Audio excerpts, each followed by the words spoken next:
E aí, seus chavosos, e aí, suas chavosas, começando mais um vídeo pro canal.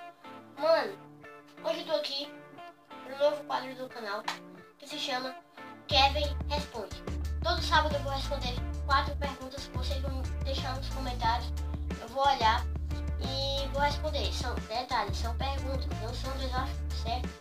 Então, vamos lá para a primeira pergunta. Você torce para qual time, Kevin? Eu torço pro Ceará, pra quem não sabe, galera. Sou alvinegro de sangue mesmo, tá ligado? Vou pra todos os jogos e tal, sou aquele torcedor meio fanático. A segunda pergunta é, quando você vai gravar o novo quadro pro canal? Galera, o novo quadro do canal, eu acho que amanhã eu já vou estar gravando o primeiro vídeo do Ou Faz ou Paga, que eu expliquei em outro vídeo, certo? E confere lá o vídeo pra vocês verem o que é o Ou Faz ou Paga. E a terceira pergunta é uma polêmicazinha que eu acho que vai ter uma pessoa ou duas, talvez, que vai sair do canal, certo? Mas, por favor, não façam isso, que é... Você tem namorada? Sim, galera, eu tô namorando no momento, certo? Eu tô namorando no momento. E é com a minha, se chama Duda, certo? Então, beijão lá pra Duda, certo? Te amo. Mano, vamos pra quarta pergunta logo pra esse negócio não ficar muito babado, tá ligado? Então vamos lá pra quarta pergunta. Você assiste que canal atualmente? Que canal eu assisto mais atualmente?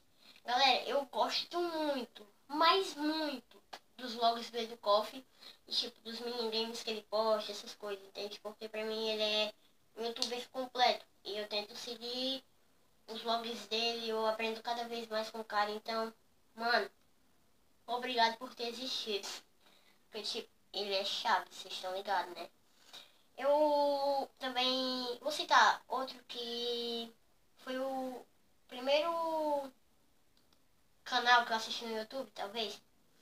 Gameplay RJ, também um cara é muito chave, que é o David Jones. Mano, recomendo demais também o canal dele.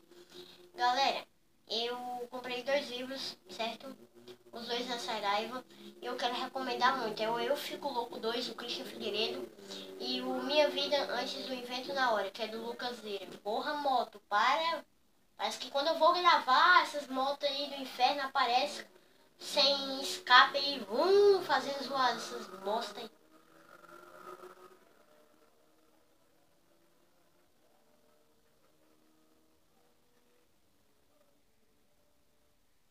Adeus. Enfim, mano. Muito foda os 2 livros. Já li os dois, tipo, eles contam histórias da vida deles. Tanto como o do Lucas Lira como do Christian Figueiredo. São 2 livros excelentes, certo? Então eu recomendo demais. E esse foi o vídeo. Se você gostou, deixe seu like, certo? Se você não gostou, também deixe seu like. Não se esquece de deixar as 4 perguntas aí nos comentários, viu? Pra próximo sábado ter o próximo Kevin Responde. E, mano, compartilha aí, vamos chegar logo a 50 inscritos, que eu tô muito ansioso pra fazer o desafio doido, certo? Então é isso. Valeu. Falou. Igual o Edu Coffee, só pra finalizar. Fui!